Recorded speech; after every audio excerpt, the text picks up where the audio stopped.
میری بارات آ چکی تھی۔ دن کے وقت میری شادی ہوئی اور رات کی ٹرین سے ہی واپسی کا سفر بھی شروع ہو گیا تھا۔ بہنوئی اور آپی ہم لوگ سے الگ بیٹھے تھے۔ میں اور حارث ایک ساتھ تھے۔ دلہن بنی گھونگھٹ میں ٹرین میں بیٹھی بہت زیادہ بور ہو رہی تھی۔ میرا شوہر حارث مجھے بار بار بڑے غور و فکر سے دیکھ رہا تھا۔ میں بہن کے گھر زیادہ آنا جانا نہیں کیا کرتی تھی۔ میرا اپنی بہنوں کے یہاں آنا جانا کے برابر تھا، لیکن میری بہن کی ساس جو کہ میری ماں کی سہیلی بھی تھی، اس لیے بیچ بیچ میں وہ ہم سے ملنے آ جایا کرتی تھی۔ ہفتہ 10 دن رہ کر واپس جاتی تھی۔ مجھے زیادہ مطلب نہ تھا، نہ بہنوں سے اور نہ ہی میری ماں ہی کی سہیلی سے، اس لیے مجھے آمنہ آنٹی کے رویے کے بارے میں کچھ زیادہ پتہ نہیں تھا اور نہ ہی اپنے شوہر حارث کے بارے میں۔ بے شک میرا سارا بچپن لڑکوں کے ساتھ کھیل کود کر گزرا تھا، لیکن جن نظروں سے حارث مجھے دیکھ رہے تھے اور جو الجھن مجھے اس کی نظروں سے محسوس ہو رہی تھی، ایسے کبھی مجھے ان لڑکوں سے نہیں ہوئی تھی جن کے ساتھ میں بچپن سے کھیلتی چلی آ رہی تھی۔ وہ میرے قریب بیٹھا تھا تو ایک تو پہلی بار میں ٹرین کا سفر کر رہی تھی اور پھر وہ بھی اس بھاری دلہن کے جوڑے میں نے تو آج تک شلوار شرٹ بھی نہیں پہنی تھی۔ ڈھنگ سے پہنا تھا، جینز شرٹ پہنتی تھی یا پھر ٹی شرٹ میں گھومتی پھرتی رہتی تھی۔ اس وقت اس دلہن کے بھاری لہنگے میں سخت الجھن محسوس ہو رہی تھی۔ بڑی مشکل سے میں نے 16 سے 17 گھنٹے کا یہ سفر اپنے اس بھاری لہنگے کے ساتھ کیا تھا۔ رات کو سونے سے پہلے زیورات ضروری اتار دیے تھے۔ کراچی پہنچنے کے بعد میری ساس میری بہن سمیرہ کو کہنے لگی، اس کا سارا حلیہ ٹھیک کر دو، کمرے میں لے جا کر اچھے سے میک اپ کر دو اور اس کے کمرے میں بٹھا دو۔ میری آپی میرا لہنگا گھونگھٹ صحیح کر کے مجھے پلنگ پر بٹھا کر چلی گئی تھی۔ میں بہت زیادہ گھبرا رہی تھی، پریشان ہو رہی تھی۔ آپی کہنے لگی، حمیرہ گھبراؤ مت، میں جا رہی ہوں آرام کرنے۔ میں نے کہا ٹھیک ہے چلی جاؤ۔ میں تھکان سے اور نیند سے بے حال تھی کیونکہ ٹرین میں مجھے ٹھیک سے نیند نہیں آئی تھی۔ میں ہمیشہ نیند کی بڑی پکی تھی۔ جب بھی مجھے نیند آتی تو میں چاہ کر بھی خود کو جگا نہیں پاتی تھی، اس لیے اپنے شوہر کے کمرے میں آنے کا انتظار بھی نہیں میں نے کیا تھا۔ تکیے پر سر رکھ کر سو گئی تھی۔ اچانک سے آدھی رات کے وقت میری آنکھ کھلی، دیکھا حارث صوفے پر تکیہ رکھ کر سو رہا تھا۔ یہ دیکھ کر مجھے بڑی شرمندگی سی ہوئی تھی۔ مجھے اس کا انتظار کرنا چاہیے تھا۔ خیر میں نے گھڑی پر نظر دوڑائی تو رات کے 3 بج رہے تھے۔ مجھے بہت زیادہ بھوک لگ رہی تھی۔ مجھے ناشتہ کرا کے ہی میری بہن نے مجھے کمرے میں بٹھا دیا تھا اور میں کمرے میں آتے ہی سو گئی تھی۔ میں اٹھ کر کمرے سے باہر جانا چاہتی تھی تاکہ اپنے کھانے پینے کا کوئی جگاڑ لگا سکوں، لیکن جیسے ہی میں نے بیڈ کے نیچے پاؤں رکھے، نہ جانے نیچے کیا تھا کہ میرا پاؤں اسے ٹکرا گیا اور میں گرتے گرتے بال بچ گئی تھی۔ لیکن میرے منہ سے ایک چیخ نکل گئی اور میں جلتی ہی سنبھل بھی گئی تھی۔ گرنے سے تو بچ گئی تھی، لیکن چیخ کی آواز سن کر حارث کی آنکھ ضرور کھل گئی تھی۔ حارث مجھے داغتا ہوا دیکھ کر مسکراتا ہوا اٹھ کر میرے پاس آ گیا۔ اپنا تکیہ بھی بیڈ پر رکھا۔ بے شک ان کا میرے گھر آنا جانا تھا، لیکن مجھے کبھی ان سے کوئی مطلب نہ تھا۔ اب حارث میرے لیے بالکل انجان تھا۔ وہ میرے پاس آ کر بیٹھ گیا، کہنے لگا، ہو گئی نیند پوری؟ کتنا جگایا میں نے تمہیں، لیکن تم اتنی گہری نیند میں تھی کہ جاگنے کا نام ہی نہیں لے رہی تھی۔ تم تو گھوڑے بیچ کر ایسے سو چکی تھی کہ اٹھنے کا نام ہی نہیں لیا۔ میں نے کہا، آئی ایم سوری، شاید سفر کی وجہ سے بہت زیادہ تھک گئی تھی، اس لیے مجھے پتہ ہی نہیں چلا کہ کب میری آنکھ لگ گئی۔ وہ کہنے لگا، ہم نے تمہیں جگانے کی بہت کوشش کی، لیکن نیند میں ہی تم نے صاف صاف کہہ دیا کہ مجھے سونے دو۔ اس نے گہرا سانس لیتے ہوئے مجھے چوری چھپے سے دیکھا تھا تو مجھے ایسا کچھ بھی نہیں تھا، لیکن ایسا ممکن بھی تھا کیونکہ گہری نیند میں جب ماں مجھے اٹھاتی تھی تو میں انہیں بھی ایسے ہی کہتی تھی۔ اس وقت مجھے کافی شرمندگی محسوس ہو رہی تھی۔ میں ابھی یہی سوچ رہی تھی کہ کیسے حارث سے یہ کہوں کہ مجھے بھوک لگ رہی ہے کہ تبھی اس نے میرا ہاتھ تھام لیا۔ کہنے لگا، بے شک میرا آنا جانا تمہارے گھر پر تھا، ملنا جلنا تھا، لیکن میں تمہیں پہلی بار دیکھ رہا ہوں۔ میری ماں نے جب مجھ سے تمہارے بارے میں پوچھا تو میں نے اپنا فیصلہ اپنی ماں پر چھوڑ دیا تھا، لیکن پھر سوچنے لگا، پتہ نہیں تم کیسی ہوگی، لیکن تم خوبصورت ہو۔ مجھے اپنے ماں کے فیصلے پر کوئی بھی اعتراض نہیں ہے، بلکہ خوش و خرم ہوں کہ میری ماں نے اتنی خوبصورت لڑکی میرے لیے چنی ہے، منتخب کی ہے۔ یہ کہہ کر اس نے سائڈ ٹیبل کی دراز سے انگوٹھی نکالی اور میری انگلی میں پہنا دی، اور کچھ دیر تک وہ میری تعریفیں کرتا رہا۔ میرے لیے سب کچھ نیا نیا اور بہت ہی انوکھا تھا، کیونکہ اب تک میں جن لڑکوں کے ساتھ کھیلا کودا کرتی تھی وہ مجھے لڑکا ہی سمجھا کرتے تھے، کبھی مجھ سے ایسی باتیں نہیں کرتے تھے۔ اس لیے حارث کے منہ سے اپنی تعریفیں سن کر مجھے بہت اچھا لگ رہا تھا۔ اس کا میرے چہرے کو چھونا، دھیمے لفظوں میں بات کرنا، سب کچھ دل فریب سا لگ رہا تھا۔ اچانک سے وہ میرے ہاتھ دیکھ کر چپ سا ہو گیا، کہنے لگا، تمہارے ہاتھ اتنے موٹے اور بڑے کیوں ہیں؟ لڑکیوں کے ہاتھ جیسے خوبصورت کیوں نہیں ہیں؟ اس نے میرے ہاتھوں کو چھوڑ دیا تھا، کہنے لگا، مجھے لڑکیوں میں مردانہ جھلک بالکل بھی اچھی نہیں لگتی۔ میں نے اپنے ہاتھ غور سے دیکھے، شاید مجھے لڑکیوں کی طرح ناخن بڑھانے کا شوق نہیں تھا، اور نہ ہی اپنے ہاتھوں کی دیکھ بھال کرنے کی مجھے کوئی پرواہ تھی۔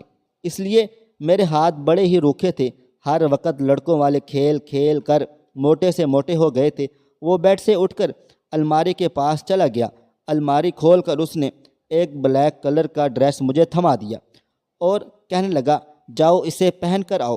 میں خود بھی اس بھاری کپڑوں سے تنگ آ چکی تھی، اس لیے میں نے شکر ادا کیا، لیکن جیسے ہی میں واش روم میں جا کر ان کپڑوں کو دیکھا، وہ تو بہت ہی باریک سی نائٹی تھی، لیکن میں نے شرماتے ہوئے وہ پہن لی تھی۔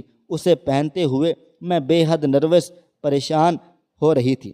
میں کمرے میں آئی تو سامنے ہی حارث ہاتھ میں پرفیوم کی بوتل پکڑے خود پر سپرے کر رہا تھا۔ مجھے دیکھ کر مسکراتا ہوا میرے پاس آ گیا، مجھ پر سپرے کرنے لگا، کہنے لگا، مجھے اس پرفیوم کی خوشبو بہت پسند ہے۔ یہ کہہ کر وہ مجھے اپنے آپ سے لگائے بیڈ پر لے آیا، مجھ سے پیار بھری باتیں کرنے لگا۔ اس کی نظریں میرے پورے شریر پر گھوم رہی تھیں اور میں بے حد شرما رہی تھی، کیونکہ ایسی نظروں سے میرا پہلی بار سامنا ہو رہا تھا۔ کچھ ہی دیر بعد اس نے مجھے اپنی آغوش میں سمیٹ لیا تھا اور اس کے ہاتھ میرے شریر کے ہر حصے کا سفر کر رہے تھے، لیکن ایک جگہ جا کر اس کے ہاتھ رک گئے تھے۔ پھر اچانک ہی وہ مجھ سے ایک دم پیچھے ہٹا تھا، اس کے چہرے کے رنگ ایک دم سے بدل گئے تھے۔ میں سمجھ نہیں پا رہی تھی کہ اس سے ہوا کیا ہے۔ وہ فوراً کمرے سے باہر نکل گیا۔ میں کافی دیر تک انتظار کرتی رہی، لیکن وہ واپس کمرے میں نہیں آئے تھے۔ مجھے سمجھ نہیں آ رہا تھا کہ آخر اسے ہوا کیا تھا۔ ابھی کچھ دیر پہلے تو وہ بہت زیادہ خوش و خرم تھا، پتہ نہیں اسے کیا ہو گیا تھا۔ پوری رات تک کمرے میں نہیں آیا تھا۔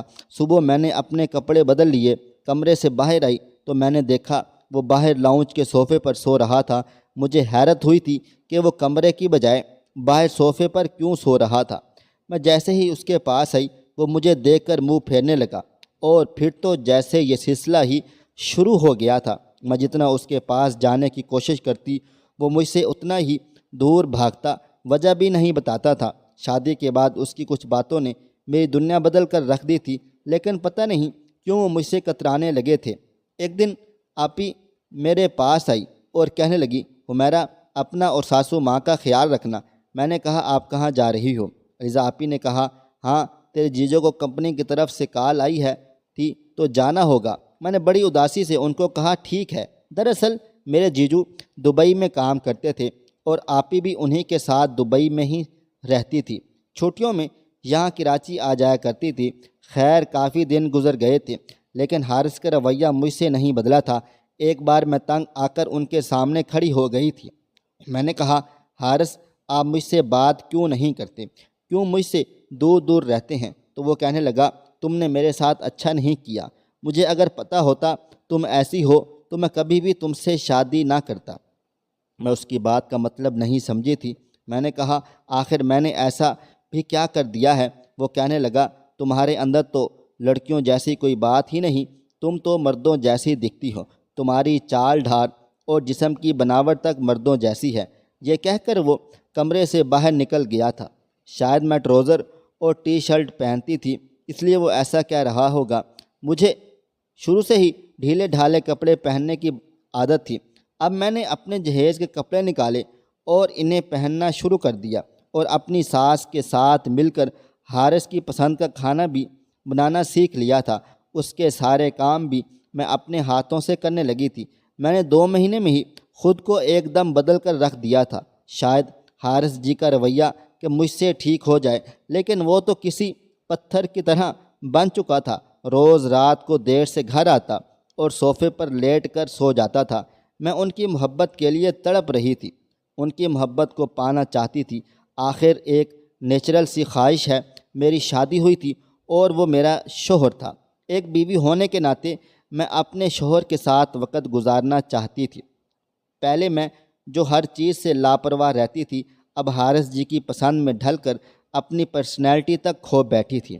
میں نے خود کو حارث جی کی پسند میں ڈھالنے کی ہر ممکن کوشش کر کے دیکھ لی تھی، لیکن وہ ایسا ہی تھا، مجھ سے اب بھی بات نہیں کرتا تھا۔ ایک رات میں سو رہی تھی، مجھے چلا کر بات کرنے کی آوازیں آنے لگیں اور شور سا میری آنکھ کھل گئی تھی۔ وہ میری ساس اور حارث جی کی آپس میں بہت زیادہ بحث ہو رہی تھی۔ میں نے کمرے کا دروازہ کھول کر باہر آئی تو ساس کے کمرے کی لائٹ جل رہی تھی اور وہ کمرے سے بحث کرنے کی آوازیں بھی آ رہی تھیں۔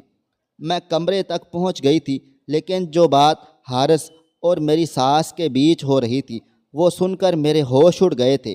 حارث اپنی ماں سے کہہ رہا تھا کہ وہ ایک اور شادی کرنا چاہتا ہے، اور یہ سن کر تو میرے پیروں کے نیچے سے زمین نکلتے ہوئے محسوس ہو گئی تھی۔ میری ساس کہنے لگی، خبردار جو تم نے یہ لفظ اپنی زبان سے نکالا۔ حارث کہنے لگا کہ میں حمیرہ کے ساتھ اب نہیں رہ سکتا۔ میری ساس کہنے لگی، کیوں، ایسی کون سی خرابی ہے؟ اس بچی نے تمہاری خاطر خود کو بدل کر رکھ دیا ہے، کھانا بناتی ہے، تمہارے سارے کام کاج کرتی ہے، پورے گھر کو اس نے سنبھال لیا ہے، اپنے پہننے اور چلنے پھرنے اٹھنے بیٹھنے تک کا طریقہ بدل لیا ہے۔ ایک تم ہو کہ اس پر سوتن لا کر بٹھانا چاہتے ہو۔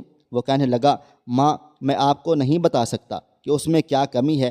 میں کیا اس کے ساتھ کوئی مرد زندگی نہیں گزار سکتا؟ اس لیے اب میں دوسری شادی کروں گا۔ حمیرہ کہے تو میں بھی اسے طلاق دینے کو تیار ہوں، اور چاہے تو میرے نام کے ساتھ بھی زندگی گزارتی رہے، مجھے کوئی فرق نہیں پڑتا۔ یہ کہہ کر وہ غصے سے کمرے سے باہر نکلا تو مجھے دیکھ کر رخصا گیا تھا۔ میری آنکھوں سے مسلسل آنسو بہہ رہے تھے اور وہ مجھ سے نظریں چراتے ہوئے کمرے میں چلے گئے۔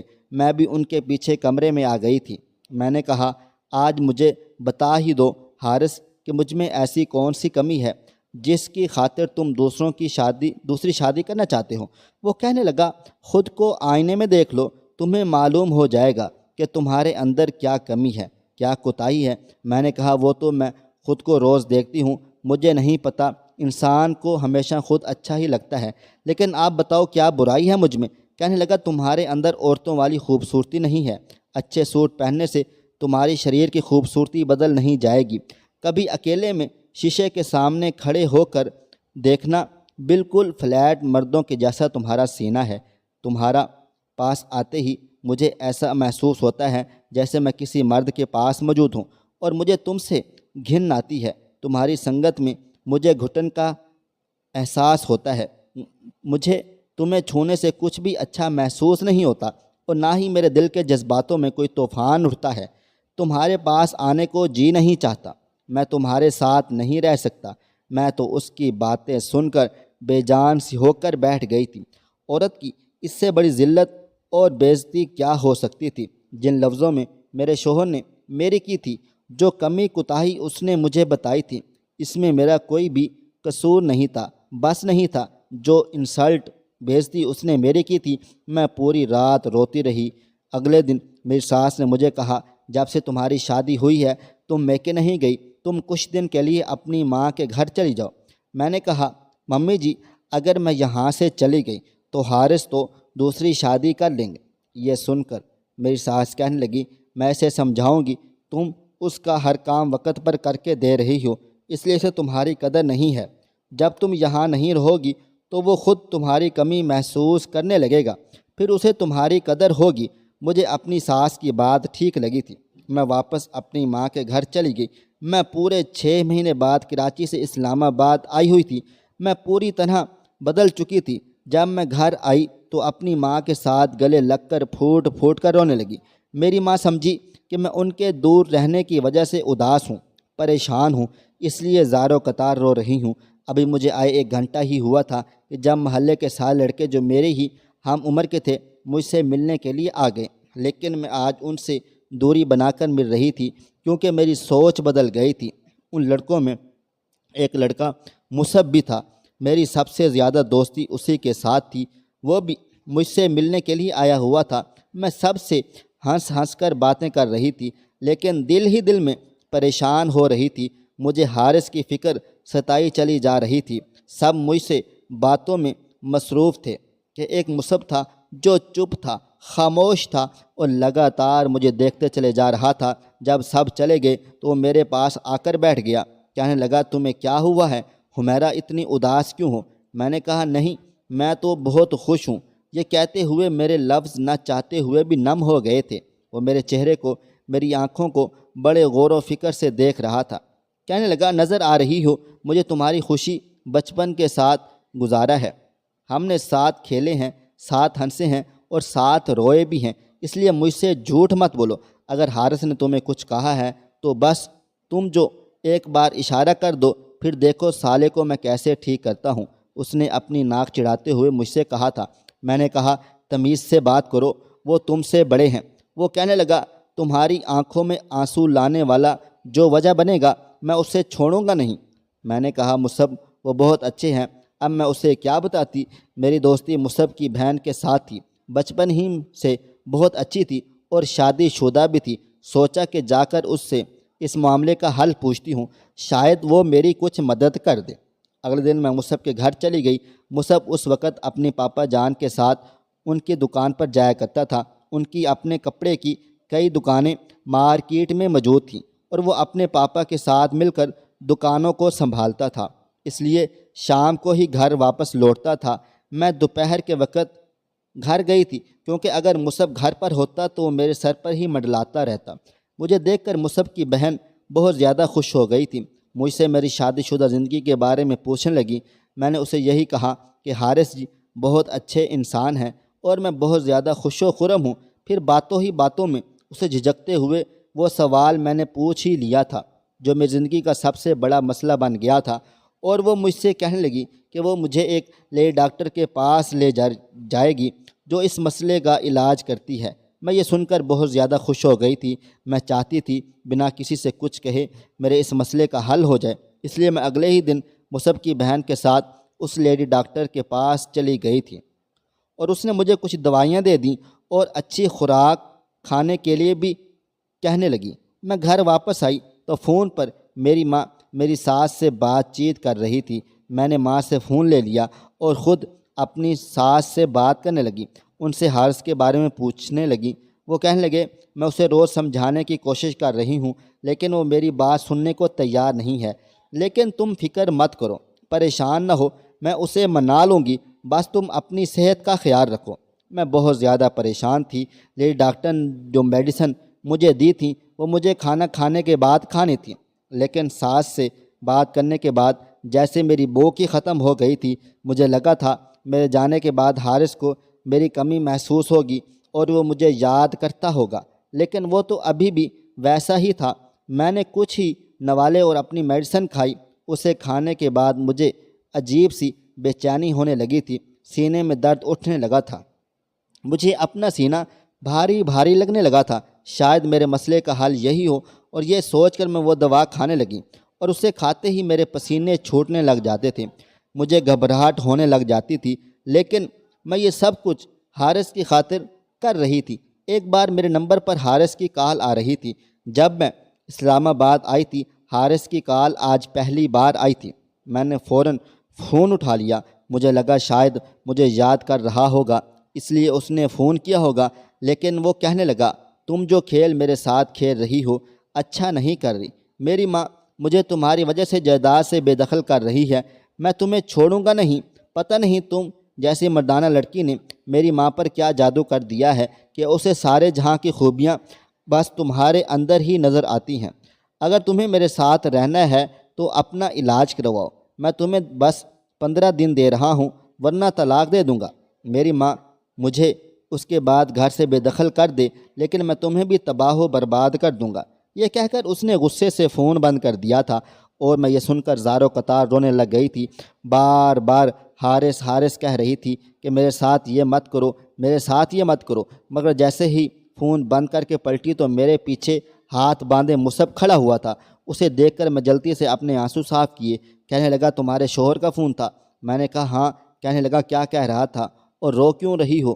وہ اس وقت کافی سیریس مجھ سے پوچھ رہا تھا۔ میں نے کہا تم سے مطلب، تم کیوں ہر وقت میرے سر پر سوار رہتے ہو اور بنا بتائے میرے کمرے میں دندناتے چلے آتے ہو؟ تم کون ہوتے ہو میرے کمرے میں اس طرح میرے بنا اجازت کے آنے والے؟ جاؤ نکلو یہاں سے۔ میں اسے کچھ بھی بتانا نہیں چاہتی تھی، اس لیے میں نے اسے بڑی کھڑی کھڑی باتیں سنا دی تھیں۔ میرا غصہ دیکھ کر وہ مجھ سے کہنے لگا کہ تم چھپا نہیں سکتی مجھ سے کوئی بھی بات، مجھے اندازہ ہے کہ تمہارے شوہر کا رویہ تمہارے ساتھ ٹھیک نہیں ہے۔ میں نے کہا یہ ہم میاں بیوی کے آپس کا معاملہ ہے، تم کون ہوتے ہو ہمارے اور اس کے بیچ میں بولنے والے؟ خدا کے لیے مجھے اکیلا چھوڑ دو، جاؤ یہاں سے۔ میں نے اسے دھکا دیتے ہوئے کمرے سے باہر نکال دیا تھا اور کمرے کا دروازہ بند کر لیا تھا۔ سامنے رکھی اپنی میڈیسن کو دیکھ کر مجھے حارث کی بات یاد آنے لگی۔ میں نے 2 ٹیبلٹ نکالی اور ایک ساتھ ہی کھا لیں، کیونکہ میں چاہتی تھی کہ میرے مسئلے کا حل جلد سے جلد ہو جائے تاکہ میرا گھر ٹوٹنے سے بچ سکے۔ لیکن دوا کھاتے ہی مجھ پر اس قدر گھبراہٹ سوار ہوئی کہ میری حالت بگڑنے لگی تھی۔ میری ماں میری حالات دیکھ کر پریشان ہو گئی۔ میرے بابا جان بھی گھر پر موجود نہ تھے، باقی سب اپنے اپنے گھر کے ہی تھے، اس لیے میری ماں نے مصعب کو ہی بلایا تھا اور اسی کو ساتھ لے کر مجھے ہسپتال لے کر چلی گئی تھی۔ 3 دن تک میں جو کھاتی رہی سی مجھ سے ڈائجسٹ نہیں ہو رہا تھا۔ لیڈی ڈاکٹر نے جب میری حالت دیکھی تو کہنے لگی یہ دوا بہت تیز ہے اور اس کے سائیڈ ایفیکٹ بھی بہت زیادہ ہیں، یہ میڈیسن آپ کے گردے بھی فیل کر سکتی ہے۔ ایسی دوائی اور ایسی جیلی ڈاکٹر کے پاس جا کر اپنی زندگی تباہ و برباد نہ کریں۔ پھر وہ اس میڈیسن کے استعمال کی وجہ پوچھنے لگی۔ میں نے روتے ہوئے اسے ساری بات بتا دی۔ میری بات سن کر وہ کہنے لگی یہ سب خدا کے ہاتھ میں ہوتا ہے کہ وہ انسان کو کیسا شریر دیتا ہے، بلکہ ہر انسان کے ہاتھ میں کچھ نہیں ہوتا۔ اکثر لڑکیوں کو یہ مسئلہ ہوتا ہے، لیکن جنہیں عورت کی عزت کا کوئی احساس نہیں ہوتا وہ ان سے ایسی باتیں کرتے ہیں۔ وقت کے ساتھ ساتھ یہ مسئلہ خود ہی دور ہو جاتا ہے۔ اگر تمہارا شوہر تمہارے ساتھ ہوتا، تمہارے ساتھ میاں بیوی والا رشتہ بناتا اور تم اپنے کھانے پینے کا بھی دھیان رکھتی تو تمہارا جسم خود بخود بھرنے لگتا۔ اور ویسے بھی آپ اتنی بری نہیں لگتی۔ یقیناً آپ کا شوہر دماغی مریض ہے یا پھر بہت ہی گھٹیا سوچ کا مالک ہے۔ میری ماں بھی وہیں موجود تھی۔ یہ باتیں سن کر ماتھے پر بل ڈالے سر جھکائے بیٹھی تھی۔ گھر آتے ہی مصعب نے میری ماں کو میری میڈیسن کس طرح استعمال کرنی ہے یہ سمجھایا اور واپس چلا گیا تھا۔ میری ماں مجھے کہنے لگی مجھے پہلے کیوں نہیں بتایا؟ رونے لگی۔ میں نے کہا ماں جی آپ کو پریشان نہیں کرنا چاہتی تھی، آپ مجھے ہمیشہ کہتی تھی کہ تمہیں گھر بسانے کا ڈھنگ نہیں آتا، لیکن سچ کہتی ہوں ماں، اپنے آپ کو حارث کی خاطر بدل کر رکھ دیا، سارے کام کاج سیکھ لیے۔ آپ بے شک میری ساس سے بھی پوچھ لیں، لیکن پھر بھی وہ مجھ سے کہتا ہے اسے مجھ سے گھن آتی ہے، میری سنگت سے اس کا جی مچلانے لگتا ہے۔ یہ باتیں عورت کی روح تک کو گھائل کر کے رکھ دیتی ہیں، زخمی کر دیتی ہیں۔ لیکن میں نے یہ سب کچھ سن کر بھی یہی چاہا کہ حارث کے دل میں میری جگہ بن جائے اور وہ مجھے طلاق نہ دے۔ میں طلاق کے نام کا داغ نہیں لگانا چاہتی تھی۔ میں یہ سب کہتے ہوئے زاروں قطار روئی چلی جا رہی تھی۔ ماں کی آنکھوں سے بھی آنسو مسلسل بہہ رہے تھے۔ اگلے دن میری ماں نے میری ساس سے بات کی۔ وہ خود بہت پریشان تھی، کہہ رہی تھی مجھے معاف کر دو، میری وجہ سے حمیرہ کی زندگی خراب ہو گئی ہے۔ حارث کی پہلی بیوی کے مرنے کے بعد حارث نے کوٹھے پر جانا شروع کر دیا تھا اور میرا بیٹا ایک طوائف کی محبت میں گرفتار ہو چکا تھا، اس کے ساتھ ناجائز رشتہ بنا لیا تھا۔ میں نے اسے اپنی قسم دے کر حمیرہ سے شادی کروا دی تھی، لیکن اسے اس بازارو عورت کی عادت پڑ چکی تھی، اس لیے گھر کی شریف لڑکی میں جب ایسی ویسی ادائیں نظر نہیں آئیں تو اس نے حمیرہ میں سے عیب نکالنا شروع کر دیے تھے۔ میری ساس میرے پاس آئی اور خود مجھے حارث سے طلاق دلوائی۔ کہنے لگی وہ میری بیٹی کے قابل ہی نہیں تھا، لیکن مرد ذات سے میرا یقین اٹھ گیا تھا۔ ابھی طلاق ہوئے 2 مہینے ہوئے تھے کہ مصعب کی ماں مصعب کا رشتہ لے کر میرے لیے لے کر آئی تھی، لیکن میں نے صاف صاف منع کر دیا تھا۔ ایک مرد سے بڑی گہری چوٹ کھائی تھی، اس لیے کسی دوسرے پر اعتبار نہیں کر سکتی تھی۔ ماں نے مجھے بہت سمجھانے کی کوشش کی کہ مصعب ایسا نہیں ہے، لیکن میں نے کہا مجھے شادی نہیں کرنی۔ وہ لوگ کافی مایوس ہو کر واپس جا چکے تھے۔ کچھ دن بعد میں صحن میں بیٹھی ہوئی تھی جب ایک بال صحن میں آ کر گری تھی۔ باہر لڑکوں کا شور ہونے لگا تھا اور دروازے پر دستک ہوئی تو میں نے بال اٹھا لی۔ دروازہ کھول کر اپنی بال والا ہاتھ باہر نکالا تھا۔ مجھے لگا بال لینے کے لیے دروازہ بجایا گیا ہے، لیکن کسی نے بال کی بجائے میرا ہاتھ پکڑ لیا تھا۔ بال میرے ہاتھ سے چھوٹ گئی تھی۔ میں نے دروازہ کھول کر دیکھا تو سامنے مصعب کھڑا تھا۔ میرا ہاتھ اسی نے مضبوطی سے پکڑ رکھا تھا اور شاید گھر کے اندر آنا چاہتا تھا، لیکن میں نے دروازہ پورا نہیں کھولا۔ میں نے کہا مصعب میرا ہاتھ چھوڑو۔ وہ کہنے لگا انکار کیوں کیا تم نے؟ میں نے کہا یہ میری زندگی ہے، میری مرضی۔ وہ دروازے کو دھکیل کر اندر آ گیا۔ کہنے لگا برائی کیا ہے مجھ میں؟ انکار کی وجہ بتاؤ حمیرہ۔ میں نے کہا مجھے شادی نہیں کرنی۔ وہ پوچھنے لگا کیوں؟ بہت محبت ہے اس انسان سے جو تمہیں اس کی یاد میں اپنی زندگی تباہ و برباد کرنا چاہتی ہو۔ وہ میری آنکھوں میں غصے سے دیکھتے ہوئے کہہ رہا تھا۔ میں نے کہا نہیں، مجھے کسی سے کوئی بھی محبت نہیں، سمجھی؟ سبھی مردوں سے مجھے نفرت ہو گئی ہے۔ اب اپنی زندگی میں کسی مرد کو شامل کرنا ہی نہیں چاہتی۔ وہ کہنے لگا نا، اس آدمی کی وجہ سے تم یہ جھوٹے بہانے بنا رہی ہو۔ آج بھی تمہیں حارث سے پیار ہے، تبھی انکار کیا ہے تم نے، ورنہ اپنی ماں کے آنسو تمہیں آ جاتے، اپنے باپ کی جھکی ہوئی کمر تمہیں یاد آ جاتی۔ وہ یہ چاہتے ہیں کہ تمہارا گھر بس جائے، لیکن تمہیں صرف حارث جی سے پیار کرنا ہے، اسی کے غم میں اپنی ساری زندگی کو گزارنا چاہتی ہو۔ میں نے کہا مجھے نہیں ہے حارث سے محبت، کیوں سمجھ نہیں آتا تمہیں؟ تو کہنے لگا ٹھیک ہے، پھر اس بات کا ثبوت دو مجھے۔ میں اسی ہفتے میں تم سے شادی کرنے آ رہا ہوں۔ اگر تم نے مجھ سے شادی کر لی تو میں سمجھ جاؤں گا کہ تمہیں حارث جی سے سخت نفرت ہے۔ اپنے نہ صحیح اپنے بوڑھے ماں باپ کی خوشی کے لیے تمہیں مجھ سے شادی کر لینی چاہیے۔ وہ یہ کہہ کر چلا گیا تھا۔ میں نے اپنے ماں باپ کے بارے میں سوچا ہی نہیں تھا، جو میرے غم کی وجہ سے بے بس ہونے لگے تھے، مجبور تھے۔ میں نے اس کی اس بات پر بھی کوئی اعتراض نہیں کیا تھا۔ چپ چاپ میں نے مصعب سے شادی کر لی تھی، لیکن جب مصعب کمرے میں آیا تو مجھے عجیب و غریب سا ڈر محسوس ہونے لگا تھا کہ کہیں وہ بھی میری انہی لفظوں سے انسلٹ نہ کر دے، بے عزتی نہ کر دے جیسے حارث نے کی تھی۔ جیسے ہی وہ میرے پاس آ کر بیٹھا میں رونے لگ گئی تھی۔ وہ کہنے لگا ہر آدمی اتنا گرا ہوا نہیں ہوتا، بچپن سے تم مجھے جانتی ہو، کیا تمہیں ایسا لگتا ہے کہ تمہاری ان کمیوں کو، کوتاہیوں کو تمہیں بتاؤں جس کی وجہ سے تمہارا کوئی بس نہیں؟ میں حیران تھی۔ اسے یہ سب پتہ ہر بار کی طرح میرے دل میں اور میرے دماغ میں آنے والی ہر سوال کو کیسے جان جاتا تھا۔ وہ میرا ہاتھ تھام کر کہنے لگا لیڈی ڈاکٹر کی ساری باتیں میں سن چکا تھا، اور وہ بھی جو تم نے لیڈی ڈاکٹر کو بتایا تھا، تمہاری ماں اور باپ سے بھی کہہ چکا تھا۔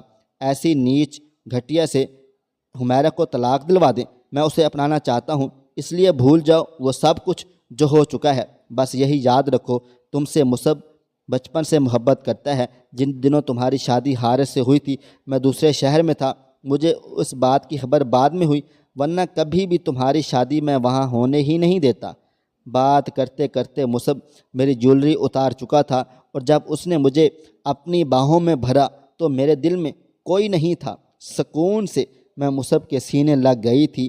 میں نہیں جانتی تھی کہ وہ مجھ سے اتنی محبت کرتا ہے۔ شاید اصل محبت یہی تھی جس میں انسان دوسروں کی کمیاں کوتاہیاں نہیں دیکھتا۔ آپ کا اس کے بارے میں کیا خیال ہے؟ خواہش صرف اتنی ہے کہ کچھ الفاظ لکھوں جس سے کوئی گمراہی کے راستے پہ جاتے جاتے رک جائے، اور نہ بھی رکے تو سوچ میں ضرور پڑ جائے۔ پیارے دوستو، امید کرتا ہوں کہ آپ کو یہ ہماری کہانی پسند آئی ہوگی۔ کہانی پسند آئی ہو تو ویڈیو کو لائک کریں، شیئر کریں، کمنٹس کرنا بالکل بھی نہ بھولیں۔ اور ہاں، اگر آپ لوگ اس چینل پر نئے ہیں تو اس چینل کو سبسکرائب ضرور کر لیں اور نوٹیفیکیشن کو ضرور دبا دیں، تاکہ آنے والی کہانی سب سے پہلے آپ کو مل سکے۔ ملتے ہیں کل ایک نئی اور دلچسپ کہانی کے ساتھ۔